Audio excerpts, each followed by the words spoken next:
Hi guys, what's up? My name is Shanwin and today, pag-usapan natin to. This will gonna be my last video for tonight. Anong oras na ba? 10:48. Yan. Um, hindi ko masikmura tong ginagawa ni Rafi Tulfo dito, but definitely, first of all, congratulations sa mga abogado ng PCSO na humarap dito kay Idol Rafi. No? Hindi lang siya masyadong grandstanding, pero ang punong-puno ng assumption. I don't want to say kasinungalingan, but I want to reach that point na gusto kong ma-prove sa sarili ko na lahat ng mga sinasabi niya rito, maliban sa kanyang assumptions, puro mali. Okay? Even before we get into the video, mahaba-haba po itong video, around more than 10 minutes. So, sisingit tayo ng paunti-unti dun sa kanyang mga sinasabi. So basically, pinapalabas dito ni Rafi Tulfo that gumagawa ng plano ang PCSO na matanggal or matanggalan ng trabaho yung mga kabo. Okay? Yung mga manualing naniningil para lang makataya. Only because that nagkakaroon po ng expansion ang PCSO. He's making an impression here that the PCSO will phase out yung mga stations. Pero itong mga taga PCSO, they were trying to explain to him that they are not phasing out, that they don't have any idea na may ganung mangyayari. But the thing is, one thing that they know for sure is true. Those onlines na ginagawa nila ngayon, na dinid-digitalize na nila ang pagtaya so that other people can go. Like say for example, ako, para sa akin pabor yun. Hindi po ako tumataya ng loto, okay, by the way. Hindi po ako tumataya ng loto. Only because I don't wanna go in line para lang pumila at magbigay ng taya ko. It's time consuming. At saka ito sinasabi, there's a part of this video na sinasabi ni Rafi Tulfo na wala raw na itutulong ang PCSO. By the way, PCSO by itself, napakalaki po ng itinutulong nito sa bawat Pilipino na lumalapit sa kanila. Maraming beses po ako marami po akong kakilala, maraming beses pong lumapit sa PCSO na nagbibigay po sila ng monetary donations. Long before nagkaroon ng malasakit, long before nagkaroon ng mga 4Ps and all this shebang. We all know that.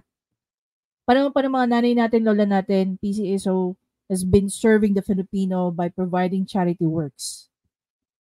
Para sabihin to ni Rafi Tulfo. Most of the earnings, if not all, most of the earnings of PCSO coming from all this revenue streams nila is dinodonate po nila. Okay? Sa mga kababayan po natin na nangangailangan. So, hindi ko alam kung saan nanggagaling itong pinagsasabi ni Rafi Tulfo.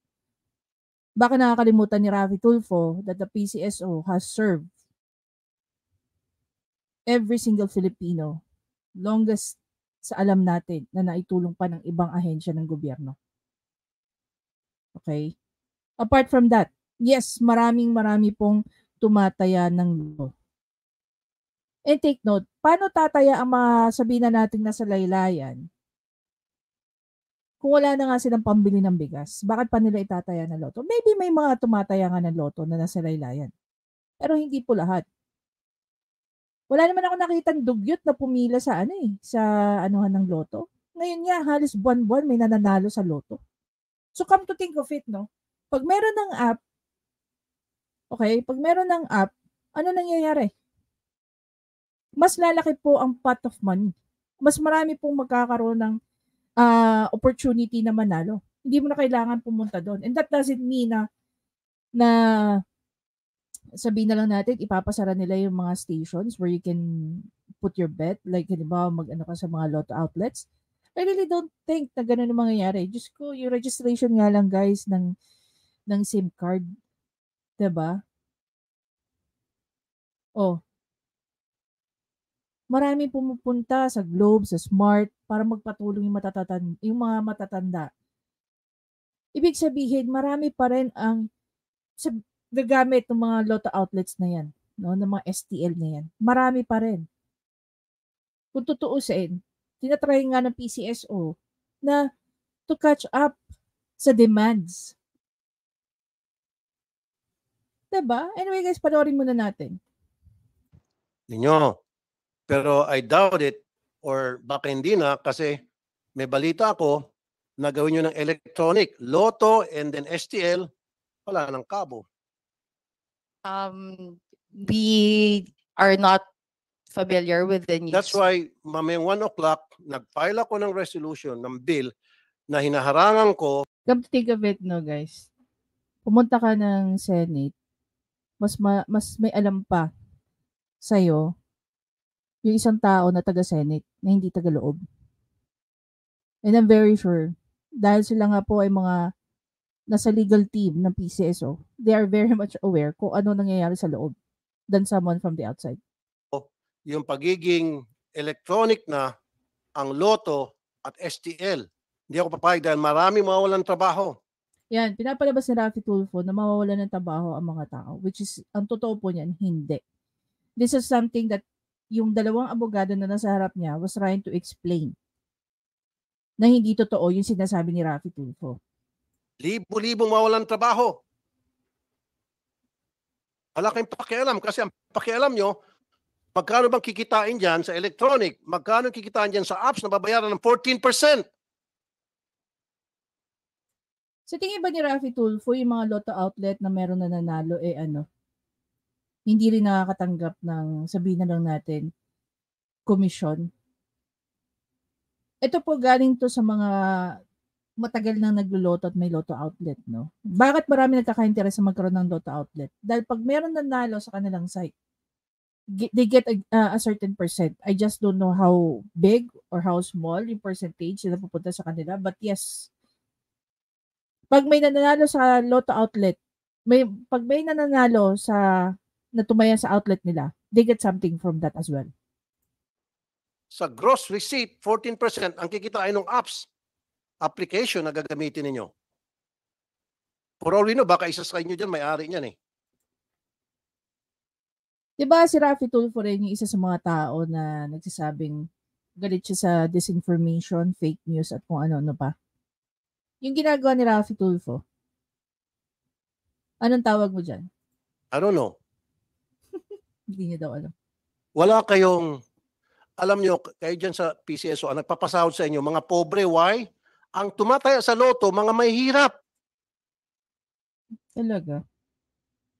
Wala, so far guys, no, wala pa naman ako nakita na taong grasang tumaya dyan sa Lotto outlet. So far. Wala namang mga taga-Forbes Park na tumataya sa Lotto. Gets nyo? Kasi ang mga taga-Forbes Park, they don't believe in luck alone. They believe in hard work. Lahat yan, mga mahihirap. Lahat ng tumataya. Alam mo, one of the things that I really hate, no? Na lagi ni-emphasize ni Raffy Tulfo na meron siyang concern sa mahihirap. Maybe true, but for me, no. As in, no. Sa STL, mahirap. Tumatay sa Lotto, mahirap. Nangangarap na kahit papaano makachambak, manalo ng 1,000 o kung magkano man, may pandagdag sa kanilang mga pangailangan. Kaya, so here's the problem with, kaya hindi ako maano sa Lotto. Naka 10,000 ka ng taya and still you're trying to believe na mananalo ka. Which is wala namang problema doon eh. Investment mo yung perang tinataya mo doon. 'Di ba? But my point is, dito sa sinasabi ni Raffy Tulfo, unang-una sa lahat, ang Pilipino kasi, nasanay sa mga easy money. Hindi ko nila lahat Hindi ko nila lahat. Kaya yung iba dyan nasa scam. 'Di ba? Marami akong kakalalang nasa scam dahil sa easy money. Pati yung pagtataya sa mga ganyan, that's easy money. Kaya tingnan mo, karamihan, hindi ko lalahatin marami po sa nananalo ng Lotto, humihirap din eventually. Kasi hindi nila naramdaman yung hirap kung paano tayan. 'Di ba? Although meron din talaga matatalino. Halimbawa na lang yung paayuda ng COVID, 'di ba? Ang dami na ginamit nila yung ayuda. Hanggang ngayon, pinakikinabangan nila. Kasi nagnegosyo ginamit na puhunan. Meron nga, 'di ba? Pinang-reband yung 8,000 noon. kayo, ang gaganda ng mga damit nyo, ang nagpapasahod sa inyo, mga mahihirap. And yet, itong mga mahirap, tatanggalan nyo ng hanap buhay. Yan, pinapalabas ni Raffy Tulfo na because of the app, mawawalan ng trabaho yung mga nagkukubra, which is not true. Yeah, napipicture out yung sinasabi ko. Nagsasalita dyan si Raffy Tulfo without giving those people the opportunity to correct him. Ulitin ko, not to explain but to correct him. Kumbaga nag-create siya ng sarili niyang version na hindi naman totoo. Para mapalabas niya lang sa mga tao, no, na dahil sa kanya, kaya hindi natuloy yung mga ganitong klaseng technology. That you can actually put your bet online. Which is nangyayari. Diba? Long before nagkaroon ng isabong, guys, marami na pong nagbe-bet online. Itong mga kabo, ipipace out ninyo. Itong mga lotto outlet, ipipace out ninyo. Ilan ba ang lotto outlet? Ma'am. We don't have the data right now, sir. Alam niyo ba, pag naging electronic na yung lotto, yung tayaan, papipace out na yan, yung mga lotto outlet. And we're talking about hundreds or even thousands, I think. At ilan ang mga empleyado niyan? Okay, let's proceed. Doon sa e-lotto. Sino ba kasi may pakananin itong e-lotto na to? Sige nga. Bakit gawin yung electronic itong lotto? Mr. Senator, regarding the e-lotto, first we would like to clarify, and we've already stressed this before Congress when we were called also. Well, iba yung sa Congress, iba yung sa Senate. No, sir. Okay, so kung talagang matalino si Raffy Tulfo, hindi niya ba alam na parte siya ng Congress? Senate is actually part of Congress. Ang Congress po is made of two houses. Sila ang upper house, ang House of Representative, yun ang lower house. Okay? So wala pong pinagkaiba ang Congress at Senate. But I'm just reiterating, what we have is only a test run. We are not totally phasing out the lotto agents. As in fact, as I have mentioned a while ago, we will be transitioning to the Philippine lottery system. We also have right now, sir, a memorandum from management that we plan to increase an additional 2,000 terminals to cover those that will be left behind from the migration to the PLS. Teka muna, sabi niyo test run. See? Gusto mo balikan yung sinabi ni attorney dito? They are to increase more like 2,000 terminals. Yes, sir. Okay, define test run. Kasi ang pagkakaintindi ko, yes, test run. And then later on, sabihin, ay, successful, ay, tanggap ng mga tao, then itutuloy. That's the point of the test run. 'Di ba? Bakit ka magpapa-test run kung hindi mo gugustuhin malaman kung ano ang success rate nung app na 'yon? 'Di ba? Meron bang test run na hindi mo tinitingnan or ginigauge kung ano ang success rate ng isang project? Tuloy nyo na yon at magiging permanente na yon. Kasi nga, meron kayong kakontrata, itong kumpanya Pacific something, na kikita ng 14% gross receipt na mga taya.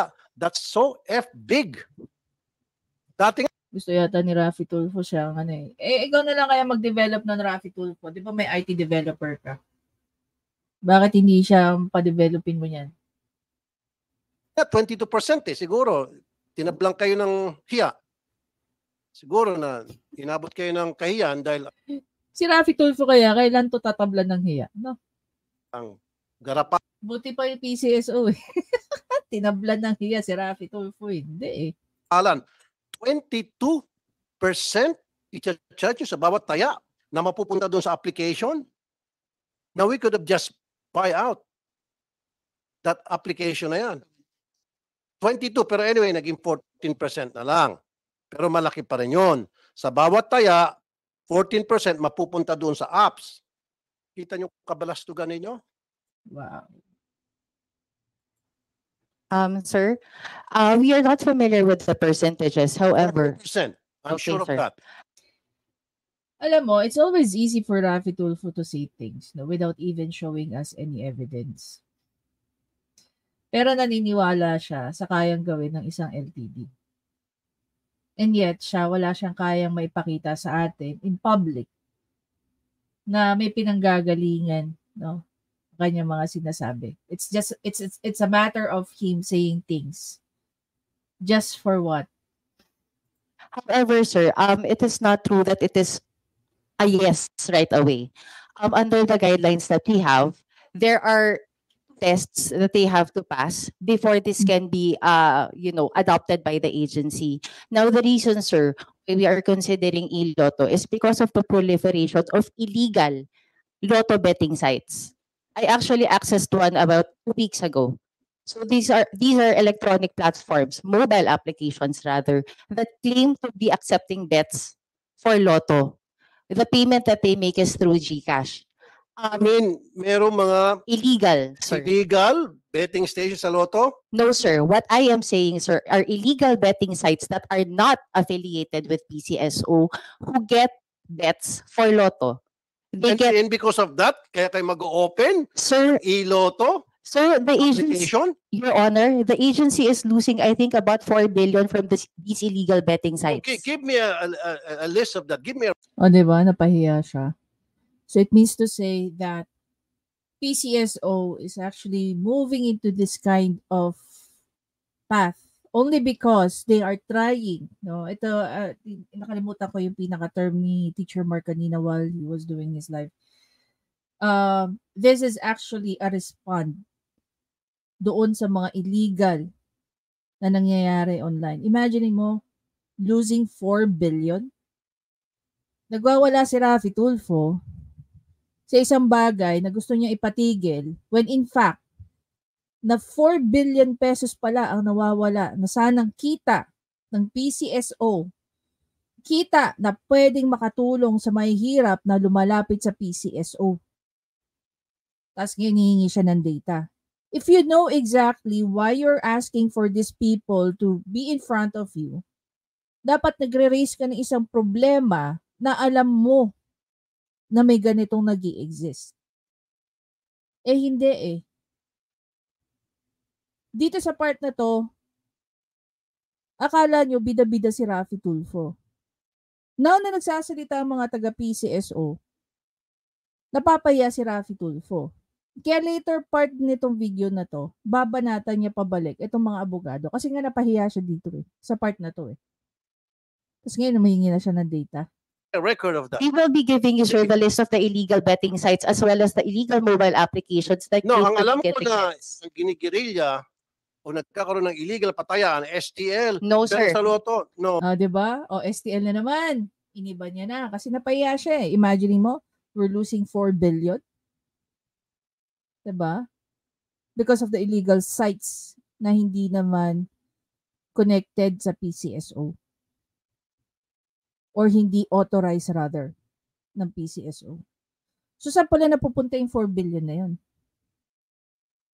Ibig sabihin, if there are people who's putting their bet online using a GCash, it only means one thing. Yung online na pagbebet mo, yung paglalagay mo ng taya mo, it works. Kasi kung 4 billion na yung nawawala sa PCSO, ano pang ibang ibig sabihin na pwede mong isipin dyan? Oh, no. There are also illegal. We will be giving you, sir, a list of all the websites, illegal Okay. websites, as well as the illegal mobile applications. Alam mo, Attorney Contacto, alam naman ng lahat, okay, kahit na bata, matanda, na merong Lotto betting stations. Yung sinasabi nyo, yan ay testing pa lamang. Eventually, magiging regular na yan, magiging permanent. Okay, dito sa part na to, still, ipagmamatigasan ni Raffy Tulfo na hindi niya papayagan. Now, ano yung grounds niya? Ginagamit niya na ngayon yung mga bata. Bakit? Dito ba sa mga nag-i-exist na illegal site, hindi pa ba umano dyan yung mga bata? 'Di ba? Now, define bata. Ilang taon ba ang nagkakaroon ng access dyan sa illegal site na yan?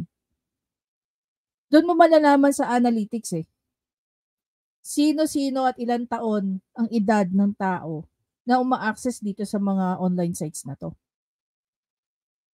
Para sabihin ni Raffy Tulfo, there was a part of this na sinabi niya, pwede naman iutos. Kasi hodang may app o wala, kung gustong tumaya ng bata at susunod yung matanda sa kanya, makakataya yung bata. 'Di ba? Whether gawin niya by himself or by utos. So tuloy, irrelevant yung kanyang pinopoint out dito. Permanente na yan. Huwag niyo naman kaming bulahin. Huwag niyo naman kaming lokohin. Sir, just because that No, platform will lang be ba? here. Ayan o. Binabara niya yung abogado eh. Young, and you cannot fool me. You cannot even fool her because she is from the inside. You're from the outside. What exactly do you know, Raffy Tulfo? Kayo dyan sa PCSO. Eh yung boss nyo nga dati may... Oh, dahil napahiya siya, tinitira na naman niya yung PCSO. Tingnan mo, mag-add home siya. involved sa katiwalaan sa LRT. Raffy Tulfo, yung amo niya involved lang. Ikaw, convicted criminal ka. And everybody knows that. A lot of people knows that you are you were convicted. Pero nandiyan ka sa Senate. Paano nangyari yon? 'Di ba? Ano nilagay mo sa COC mo? We've been asking you the question but you failed to answer us. Ano nilagay mo sa COC mo? Yung dineclare mo bang asawa? Yung ba talaga ang legal mong asawa? 'Di ba? Galit ka sa manloloko pero hindi mo alam marami kang taong naloko. Sa pagsisinungaling mo, sa paglalagay mo ng kung ano-ano dun sa COC mo. 'Di ba? Nung hinahabol ka ng asawa mo doon sa ginawa mo, pinapalabas mo ikaw biktima. Ang totoo, sila pala biktima. 'Di ba? Tapos ngayon kakaladgarin mo yung issue ng boss ng mga taong nasa harapan mo. Before mo kaladgarin yung mga issue nila, bakit hindi mo muna kaladgarin yung sarili mo doon sa issue? Bakit hindi mo sagutin yung issue? Dahil convicted ka nga sa libel eh. Hindi ka dapat nandyan. Sino ngayon ang may kasalanan yan? 'Di ba? Dapat ba kami maggitgit sa COMELEC na paano ka nakalusot?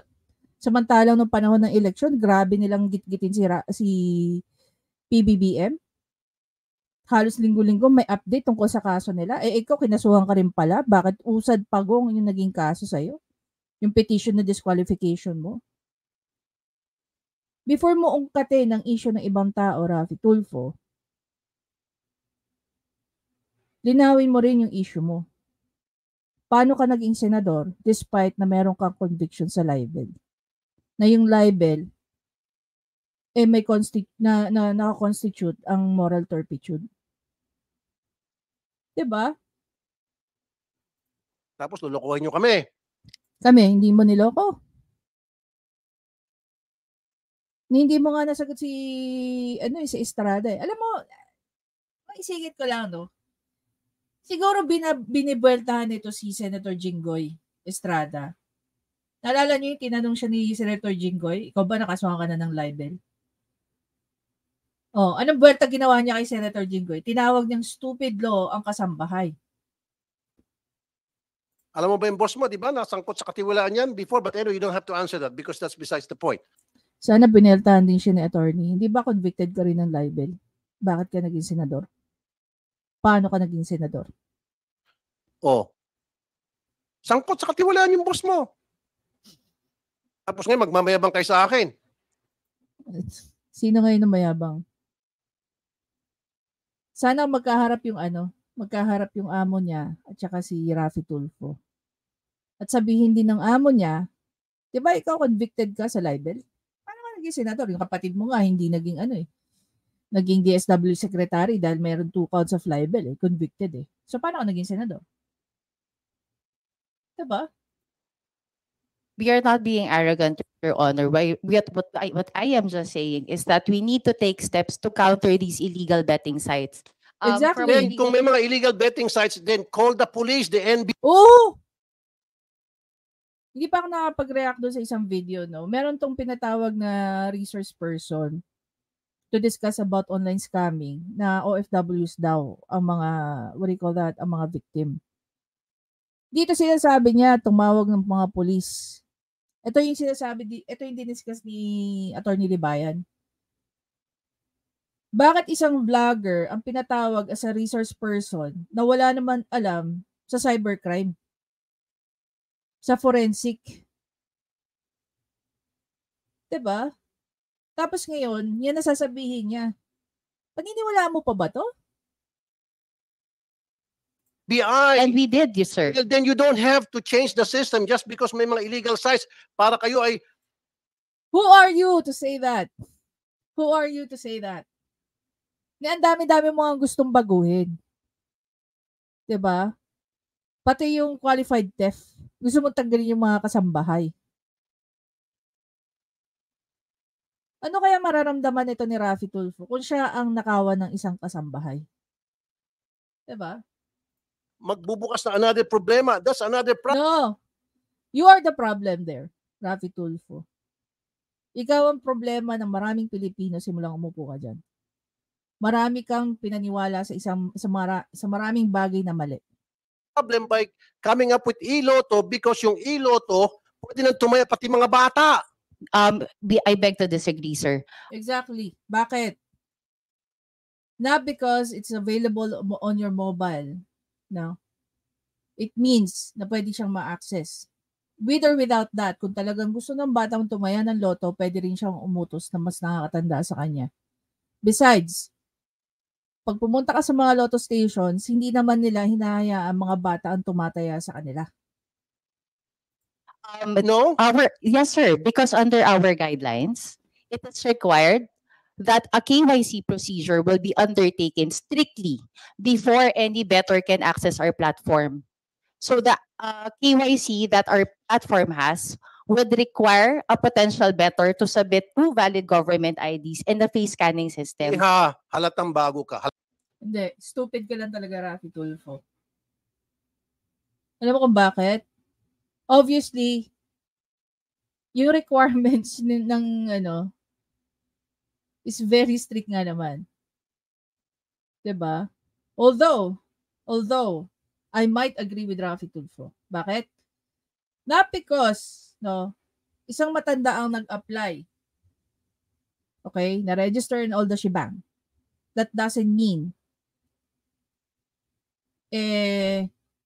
hindi talaga makakapag-bet o makakapagtaya ang mga bata. Not unless. Okay? Kung ito mangyayari, every time na may magbe-bet, kailangan mo mag-selfie. Diba? Not unless. Ganun yung mangyayari.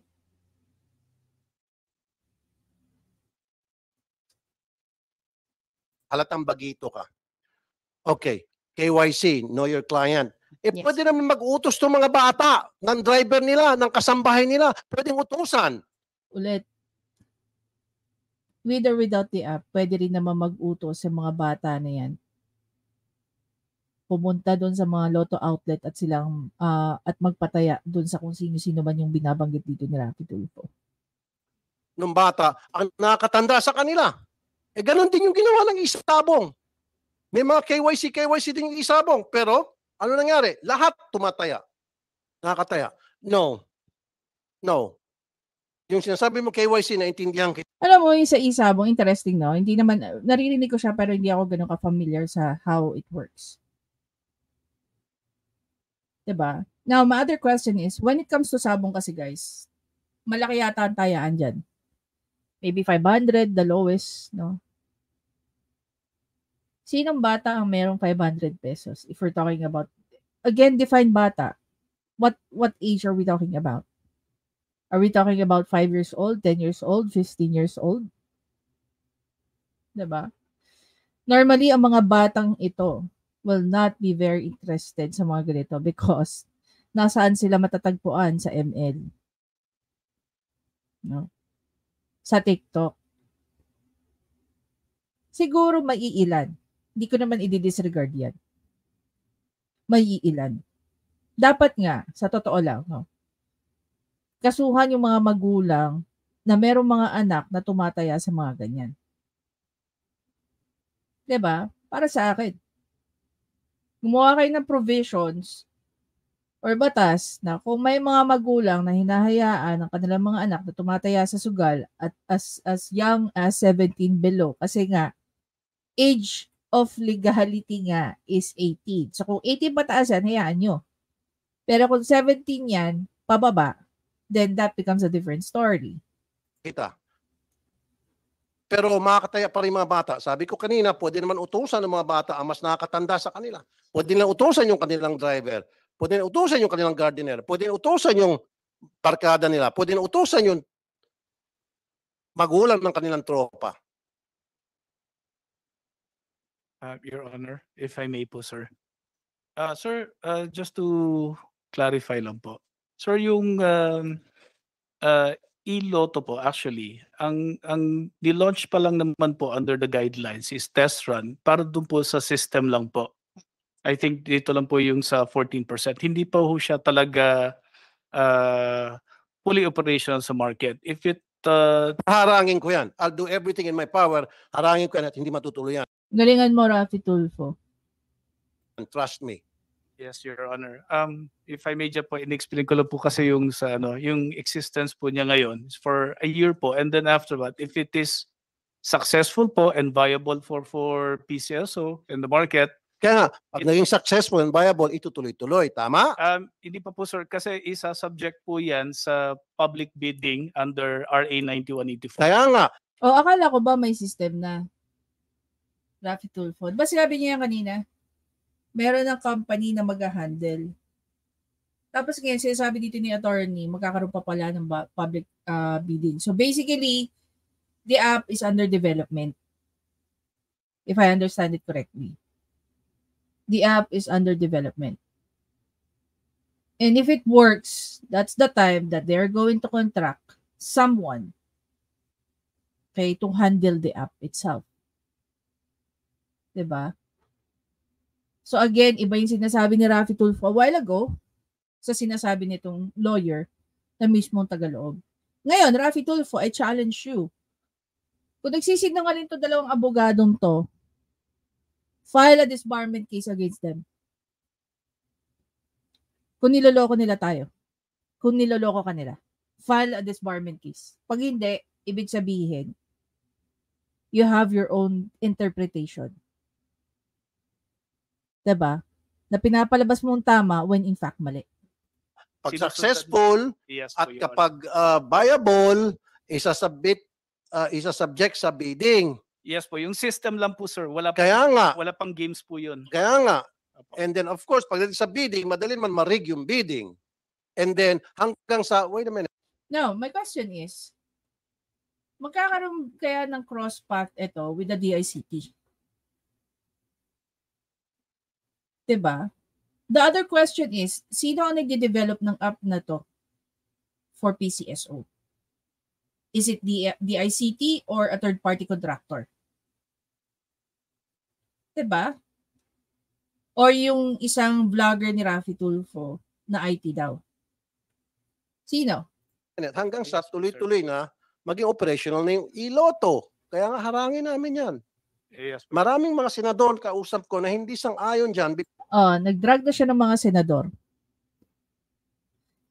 Give us some names, Rafi Tulfo. Sino senador pong sinasabi mo? There are like 24 senators. Because maraming mawawalan ng trabaho. Yan, pipilit na naman niya maraming mawawalan ng trabaho.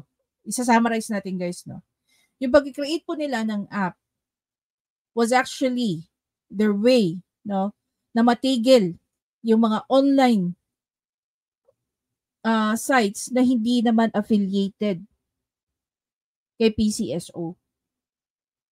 Ito po yung measures na ginagawa nila to fight back those illegal sites na walang connection sa PCSO. And yet, sinasabi nila na sila ay site wherein you can place your bet for the lotto. Sinabi rin ni attorney na about 4 billion ang nawawala sa kanila. At marami pong nalolokong tao. Sa 4 billion na yan, napakarami na pong Pilipino ang matutulungan yan. Yung loss na yan. Ang gusto ni Raffy Tulfo dito is mag-continue po ang mga ganitong illegal sites para mas lalong mawala ng pera ang PCSO. Na pera na yan ginagamit para makatulong sa mga tao. Diba? Ilan ba yung lotto outlet sa buong Pilipinas? Bawat isang lotto outlet, ilan ba ang mga nagtatrabaho dyan? Lahat ito magiging jobless. Ipinagigitan talaga ni Raffy Tulfo na tatanggalin ng PCSO itong mga lotto outlet na to. Which is kanina pa sinabi ni attorney na hindi. In fact, they are to add 2,000 more. Diba? The lotto outlet is a different story dito sa dinidevelop nilang app. That people can go online to place their bet sa lotto. Which in fact, hindi lang po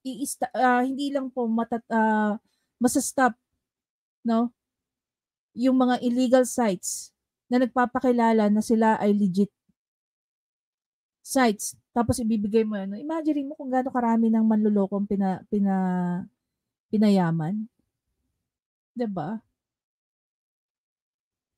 Mas malaki pa nga yung kinikita ng mga manloloko dun sa mga nananalo mismo sa loto.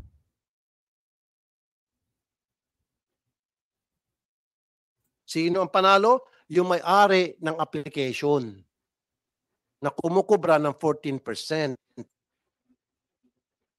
Guys, if you're listening very carefully dito sa dalawang abogado, Raffy Tulfo is feeding every single Filipino certain information that is very, very much incorrect. Diba? Sinabi pa lang ni attorney, under development pa ang app na to, itong system na to.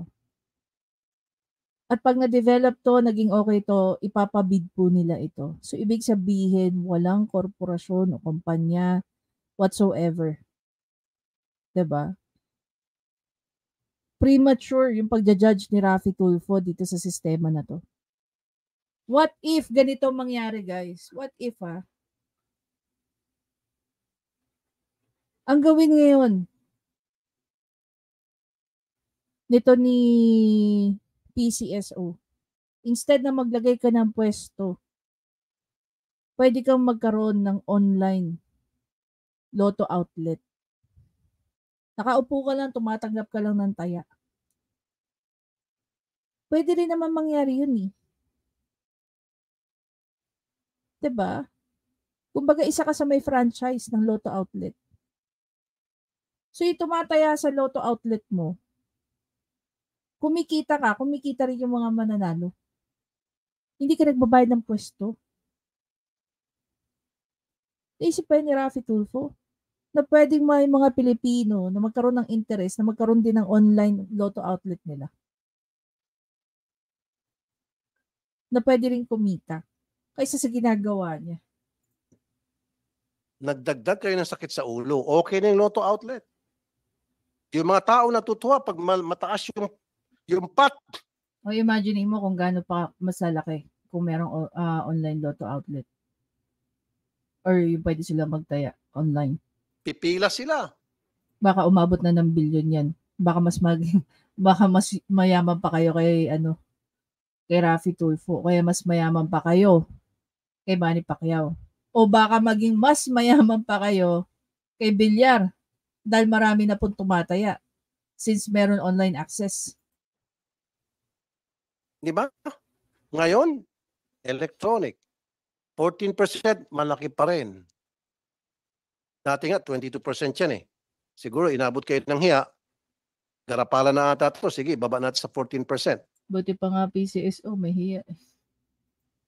Ngayon, 14%. Still, mali pa rin. At ang balita ko, later on, iwa-wipe out nyo. Balita niya. Akala ko ba galit si Raffy Tulfo sa fake news? Kaya hindi na ako magtataka kung bakit ito na-convict sa libel eh. Yung mga lotto outlets na may nagtatrabaho dyan, mawalang trabaho, and then later on, sasabihin nyo successful, viable, pati yung STL.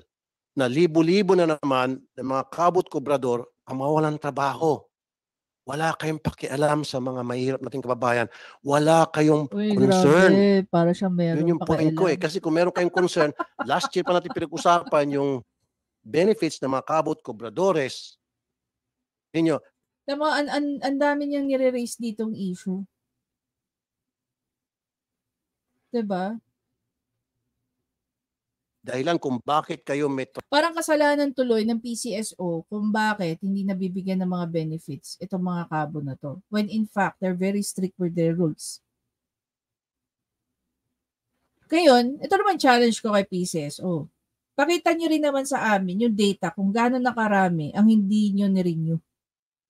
Dahil they were not able to comply with whatever policies na niraise nyo na hindi nakakasunod yung mga tao. trabaho ngayon at meron kayong sweldo, kumikita kayo because of na mananaya, yung mga hirap. Ngayon, tatanggal mo ng trabaho mga to. Ilan ba libo ang kabo at kubradores ninyo? Apologies, Your Honor, I don't have that information po with me. However, sir, to clarify lang po, Your Honor, PCSO's, to my knowledge po, sir, and based on the instruction of our general manager, we are not phasing out or terminating. Well, eventually you will. Meron ako O, see? Bakit mo sinasabi sa mga taga-PCSO yung isang bagay na galing lang sa katang-isip mo? Ilabas mo, Raffy Tulfo. Kung ano man yan, na sinasabi mong ebidensya mo na nagpapatunay dyan sa mga accusations mo, ilabas mo. Ngayon, pag may nailabas ka, isa ako sa babanat sa PCSO. Ngayon, kung wala ka mailabas, well then, alam naman namin lahat na magaling ka sa paggagawa na kung ano-ano. kung reliable source, eventually you will. Yung STL ipipay.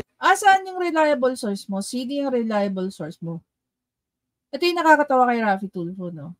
Pagdating sa mga ganyan, wala siyang ma-divulge na information in terms of credible. No? Sino yung nagsabi sa kanya? Pero pag pumunta ka doon sa Raffy Tulfo in action, tatawagin sa police station at tatanungin yung mga details ng mga kaso. Ulitin ko, no? Na-discuss na ito sa isang video ni Attorney Claire na ang mga pulis hindi po sila allowed maglabas na kahit anong information, lalong-lalo na sa mga tao na hindi naman kinukonsider part ng isang kaso. Diba? Galing niya manghingi ng information. Pero hindi siya makapagbigay ng detailed information as to sino yung mga sources niya. Now, the question of pagiging reliable, that's another thing. Mga taga-PCSO na to, nasa harapan natin. Face out nyo. No, kahit na anong iling mo iha, mag-iling ka na hanggang gusto mo. Okay? Hanggang gawin mo trompo yung ulo mo Mga attorneys, don't waste your time explaining to someone like that. sa kailing. Meron ako reliable source na eventually Ilabas mo, Raffy Tulfo, yung reliable source mo na yan. Interesado kaming malaman. Ngayon nga, hindi nga nila tinatantanan yung tungkol sa confidential fund eh. Ngayon, hindi naman confidential yung info mo. De, ilabas mo. pati yung STL gagawin yung electronic sa taya. It's okay. Maybe true. Kung meron man totoo dyan sa sinabi mo, possible na maging electronic na rin yan. Pero i-phase out yan, I doubt it. Umiling ka lang. Sige, bigyan kita 1 minuto. Umiling ka na, umiling. Your Honor, the e-lotto po is just an expansion and addition po to our existing fixed. Alam mo, at Oh, see? See? Mas marunong pa si Raffy Tulfo dun sa dalawang tagaloob ng PCSO. Gaano na karaming maling impormasyon ang pinagsasabi nito ni Raffy Tulfo dyan? attorney, sir, ma'am, Yes po, sir. attorney, kahit na anong klaseng palusot ang gagawin nyo, Hindi palusot yun pagsasabi ng totoo. It's just that yung sinasabi nilang totoo is taliwas dyan sa mga pinagsasabi mo. alam ko naman ang endgame nito. May isa sa katuparan yung plano ninyo. At ano yung plano na yon? May kumita na malaki. Ano? Akala ko sasabihin niyang endgame na i-phase out yung ano. Ano ba talaga point mo dyan? At the expense of the poor people. Wow. Ninakawan ba ang mga tao? Unang-una sa lahat, fino-force ba ang mga taong to na tumaya sa mga ganyan? Definitely hindi. Guys, wala pang loto, marami nang bumibili ng sweepstakes. No, banig-banig na sweepstakes. I remember even my grandfather back then, my grandma, my uncles, my auntie. Bumibili sila guys ng banig-banig na what do you call that? Sweepstakes ticket. Oh. Ito, 2,000 terminals, Lotto terminals, Lotto agents, nationwide, ay napasara na ninyo. Bakit? Bakit kaya? Nabi nyo due to low sales. Pero ang reason ay sapagkat papasok ng iloto. 2,000. Wow. Easy to say. Loss of sales. Pwede rin naman hindi nagko-comply. Diba? Remember that was something that I was asking a while ago? Gaano karami na rin ang pinasara ng PCSO? Diba? Isipin mo ilan mga empleyado ang nawalan ng trabaho. Empleyado na nagtatrabaho sa Lotto outlets na yan. Your Honor, if I may po. Sir, siguro po yung nababanggit lang po. Based on our PCSO lottery system or the PLS, we have allocated, doon po sa kontra kasi is 6,500 Lotto operators or machines. Machines po. From the former management. Yeah, from the former management po yung nag-ayos po noon. Tapos yung mga balance po noon, those were not included. The GM has asked me to convey po that there is a plan po to increase po yung ano na yon, yung inclusion na yon with the I think about 2,000 Lotto terminals po, sir. So you will increase Lotto terminals. Kanina pa sinasabi yun eh. Ngayon, yung reason ba ng pagpapasara was because of the sales or because hindi na-comply din yung mga yan sa mga requirements ng PCSO? Kanina ginagalaiti niya yung mga, what do you call that, yung mga benefits no, ng employees na merong mga outlet na yan, ng STL, whatever you want to call it. That one can be a factor kung bakit nila pinapasara maliban sa sales. Diba? Stress po yung mga hindi po na kasama. At saka, lagi ba dapat PCSO nagpapasara o pwede naman magkusa yung mga may-ari ng outlet na magpasara because hindi na nila masustain yung operations? Pwede mo rin tingnan ganun eh. Sama po, sir. And that is in the works po, sir. Grabing, what do you call that? Paano yung ibang mga Pilipino na hindi naiisip na, oo nga no, pwedeng ganito yung angulo, pwedeng ganito yung angulo. So hindi mo alam kung ano yung nire-raise ni Raffy Tulfo na issue dyan sa PCSO. Number 1, benefits daw. Okay? Ngayon na nagpasara, issue sa kanya. Okay? Number 2, issue sa kanya yung magkakaroon ng online app. Pero hindi issue sa kanya na nawala ng 4 billion ang PCSO dahil may mga nag-i-exist na online betting sites. Saan napupunta yung 4 billion na yun?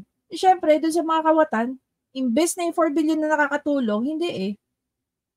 Pero dahil nga yun, yung mga bagay na minensyon ng mga taga-PCSO, napapahiya na siya.